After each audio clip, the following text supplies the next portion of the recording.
Boa noite, eu me chamo Júlia Mesquita Platinetti. Junto comigo no meu grupo temos a aluna Aline de Fátima Câmara Ferreira e a aluna Rosângela Marques. Estamos no curso de MBA em Administração Hospitalar e Serviços de Saúde do Centro Universitário Padre Anchieta de Jundiaí, na matéria de Gestão Estratégica de Sistemas de Saúde, ministrada pelo professor Roberto Brito de Carvalho. Hoje vamos falar um pouco sobre um capítulo de um livro estudado para debate, que foi o livro Desafios da Gestão Estratégica em Serviços de Saúde, mais especificamente sobre o capítulo 1, Regionalização, Formação de Redes e Governança nos Sistemas de Serviços de Saúde do SUS. Para iniciar, vamos falar de forma rápida sobre a reforma sanitária brasileira. A reforma sanitária se deu no final da década de 1960, início da década de 1970. Ela nasceu num contexto de luta contra a ditadura. O movimento teve influência de outras propostas apresentadas e não apenas aquelas que defendiam a criação de sistemas nacionais de saúde, como acesso universal, acesso público e acesso gratuito. Sobre pontos relevantes que foram apresentados na época da reforma. Algumas mudanças pedagógicas no ensino de graduação em saúde que tinham como objetivo o desenvolvimento de atividades direcionadas mais próximas da comunidade, daquela comunidade mais carente, abrangendo ações preventivas e curativas, com o intuito de melhorias na formação e qualificação de recursos humanos. A racionalização dos gastos, que poderia ser favorecida através de propostas que se contrapunham ao modelo hegemônico da época. A maioria de modelo era um modelo curativo. Ele era muito oneroso, ele era ineficiente, por serem soluções mais acessíveis e baratas para enfrentar a alta demanda e o acelerado crescimento da saúde.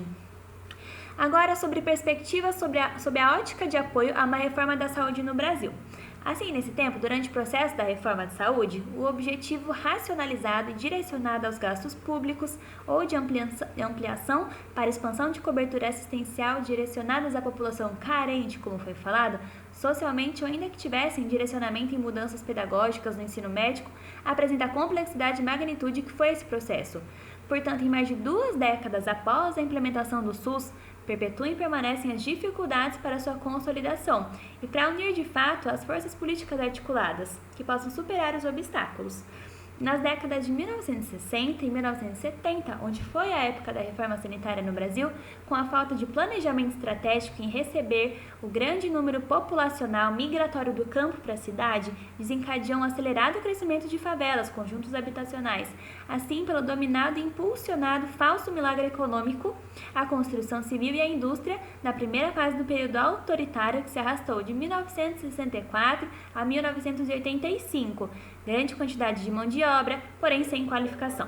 Treinamento específico que o trabalho exigia, eles não tinham preparo específico para poder trabalhar em determinadas áreas. Portanto, trabalhadores advindos de lavouras que não detinham conhecimento para trabalho urbano não tinham outra alternativa, a não ser a ocupação de postos de trabalho que não exigiam experiência nos cargos ocupados. Uma junção de fatores durante o processo migratório, somada à falta de saneamento básico, a desorganização com a falta de infraestrutura dos espaços com grande povoamento nas cidades, contribuiu significativamente para os problemas desencadeados de saúde dos trabalhadores. A prevenção de acidentes e de doenças ocupacionais era pouco difundido, abordado ou trabalhado. Isso acarretou muitos problemas e consequências negativas, comprometendo a saúde dos trabalhadores nesse período. Um propósito e estratégia para garantir as necessidades assistenciais foi o INAMPS. O INAMPS era o Instituto Nacional de Assistência Médica da Previdência Social. E o que ele fez? Ele gerou aumento de novos médicos, serviços hospitalares, por credenciamento de novos médicos disponíveis para atendimento e com juros subsidiados, repassados pelo governo. Isso reforçou e acabou contribuindo ainda mais no modelo assistencial curativo e não preventivo do sistema de assistência médico-previdenciária. Durante o período de 1971 a 1977, o número de internações aumentou de maneira avassaladora. Houve também aumento de consultas médicas, aumento no número de atendimento ambulatorial, terapêutico, e a população desempregada ou que desempenhava atividades sem vínculo empregatício nas empresas eram excluídos. Por isso, portanto, não tinham acesso aos serviços assistenciais do sistema de saúde previdenciário, somente quem trabalhava, quem possuísse um vínculo empregatício. Poucas ações preventivas ou de promoções da saúde e que excluía a população não previdenciária não tinha impacto na melhoria dos indicadores de saúde e gerava insatisfação crescente na sociedade. os índices altos de doenças infecciosas, parasitárias e de mortalidade infantil e materna só cresciam.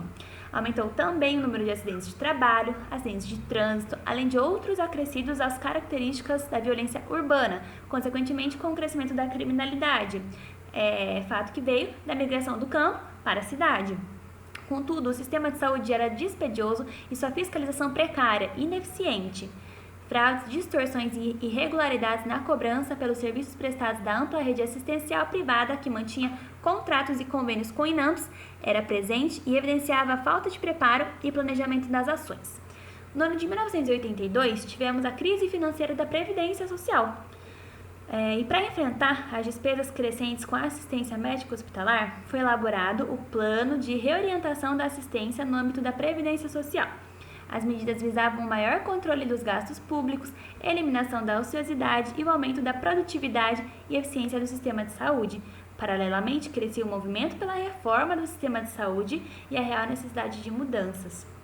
Na 8ª Conferência Nacional de Saúde, que foi realizada em 1986, ela foi uma das principais articulações do movimento pela reforma sanitária. Também houve a criação do Programa de Ações Integradas, o AIS, em 84. Houve também a implementação do Sistema Unificado e Descentralizado de Saúde, em 1987, e a extinção do INAMPS, em 1994. Superadas a princípio as dificuldades institucionais para a unificação do sistema público e consolidado o arcabouço jurídico do SUS na Constituição Federal de 1988, mais leis foram criadas, como a Lei 8.080 e a Lei 8.142 de 1990. Nas constituições estaduais e nas leis municipais estavam criadas as bases jurídicos legais para a implementação do SUS. Municipalização da saúde. Agora, sobre transferências de responsabilidades para os municípios e alocação de recursos. As leis 8.080 e 8.142, elas estabelecem e determinam que o SUS deve ser organizado de forma descentralizada, com direção única em cada esfera do governo.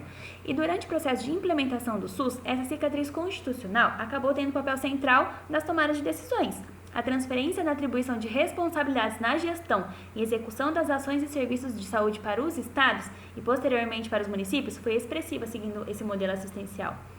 As normativas e arranjos institucionais para a pactuação de políticas e a transferência de responsabilidade para os municípios, os interesses dos atores no jogo político relacionado ao processo de descentralização e impacto financeiro nos municípios. Essa articulação criada e desenvolvida entre gestores das 3 esferas de governo foi fundamental, essencial nesse momento para que um país de dimensões como o Brasil passasse a ter melhores condições que facilitariam e tornava-se mais favorável à construção de um sistema nacional de saúde eficaz, eficiente. Algumas modificações introduzidas pelas normativas operacionais básicas, aquelas que aceleraram a descentralização, foram a NOB-SUS de janeiro de 93 e a de janeiro de 96.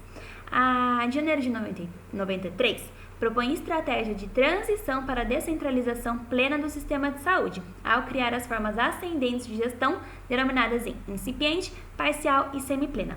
No entanto, essas formas correspondem a níveis de compromissos e responsabilidades distintos a serem assumidos pelos gestores estaduais e municipais, demonstrando intenção contida na norma de induzir a uma descentralização progressiva, propondo a forma incipiente, menos acentuada, a parcial intermediária e a semiplena mais avançada. A gestão semiplena, que é a mais avançada, dá aos municípios autonomia ao controle financeiro dos recursos federais, que são transferidos do Fundo Nacional para os fundos municipais de saúde, permitindo-lhes maior domínio dos gastos e maior governabilidade financeira para introduzir modificações no sistema de saúde. Sobre a NOB de janeiro de 96, ela reforça ainda mais a municipalização da saúde ao estabelecer como a sua finalidade primordial consolidar o pleno exercício, por parte do poder público municipal e do Distrito Federal, da função de gestor da atenção à saúde de seus municípios.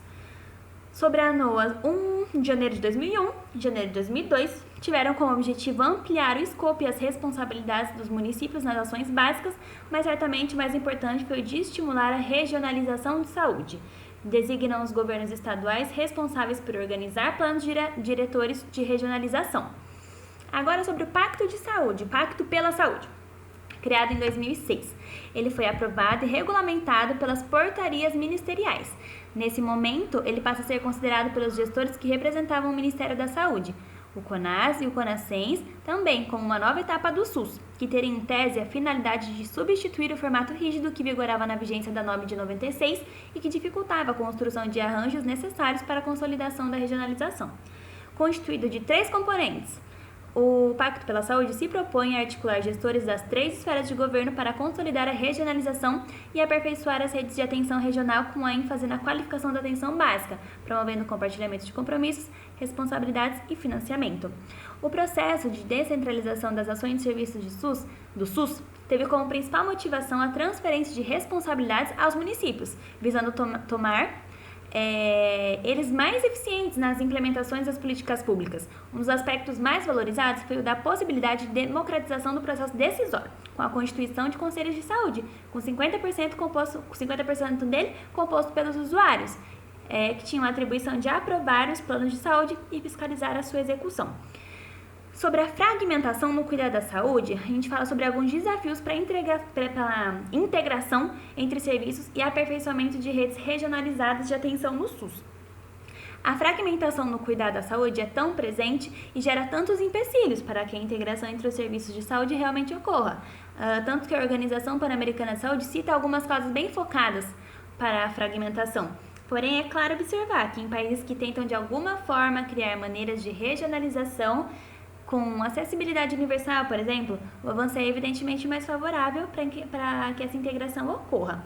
A criação do SUS teve como objetivo superar essa segmentação já existente no modelo de saúde anterior, com a integração entre os serviços das 3 esferas de governo já citadas anteriormente, e a descentralização da saúde, o que gerou um grande avanço para todos. Porém, a produção de cuidado continuou muito fragmentada, o acesso aos serviços e ao fluxo a ser seguido pelos usuários nem sempre estava bem definido. A criação de vínculos entre os profissionais da saúde e os clientes também não era clara. Dessa forma, fica evidente a necessidade de aperfeiçoar as redes regionalizadas de saúde por meio de canais de negociação e pactuação de responsabilidades entre os mesmos. As NOAs de janeiro de 2001 e janeiro de 2002 não foram suficientes para aperfeiçoar essas redes regionalizadas. E por isso foi criado o Pacto pela Saúde, como já falado, em 2006, que teve como objetivo principal propiciar melhores condições para a integralidade da atenção, otimizar recursos disponíveis e propiciar economias de escala e escopo para a racionalização de gastos. A governança nas redes regionalizadas, que comporta atividades de coordenação, gerenciamento e financiamento, citado já anteriormente, é um desafio para o SUS, visto, por exemplo, a forte interdependência entre os serviços assistenciais. Outros motivos para tanta dificuldade na governança das redes são falhas na integração entre os serviços, falha na gestão intergovernamental, subfinanciamento crônico e falta de investimentos.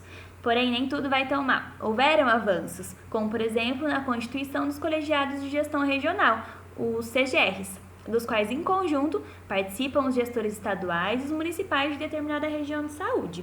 O Pacto Federativo Brasileiro garante autonomia e define responsabilidades aos entes federativos, município, estado e União. Mas quando se trata de uma região de saúde, as responsabilidades a serem compartilhadas têm baixa institucionalização, ou seja, nem sempre são incorporadas aos planos e leis orçamentárias, ou se transformam em prioridades públicas de tão grande importância. Citando agora formas de melhorar e incentivar a adequada governança das redes, temos o financiamento suficiente e um adequado sistema de incentivos para os prestadores de serviços aderirem ao trabalho, sendo que modelos mais efetivos prevêem contratualização, pactuação de metas com base em desempenho, comprometimento com resultados e responsabilização pela saúde da população de seus territórios. Além dos desafios comentados até agora, outros assuntos colaboram para uma efetiva organização e planejamento das redes, como o trabalho em equipe, a gerência das unidades, o vínculo entre profissionais de saúde e clientes e a ética para o exercício profissional. A complexidade na gestão do cuidado traz para o campo de governança em saúde desafios adicionais, que somente serão enfrentados com a democratização de processos de gestão e a instituição de processos de educação permanente.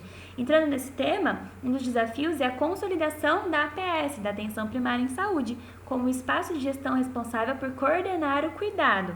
E para facilitar essa consolidação, existem as diretrizes, que são qualificação dos profissionais de saúde, como já citado tantas vezes, acolhimento adequado aos usuários, identificação e ação nos fatores de situações de risco no território que está na esfera de responsabilidade daquela APS, utilização das melhores evidências científicas e procurar resolver o maior número de problemas possível daquela comunidade, encaminhando somente o básico do necessário para outro nível de atenção, para o especialista no caso. Então, para finalizar, o nosso tema tratado aqui sobre o SUS é sobre governança, regionalização. Fica clara aqui a importância da correta governança para a integração entre os serviços e qualificação do cuidado em saúde. Se não tiver uma gestão coerente, correta, não funciona. Não é possível que ocorra essa integração, os serviços interligados de forma correta. Então foi isso, não tão rápido assim, sobre o nosso tema hoje, e foi isso.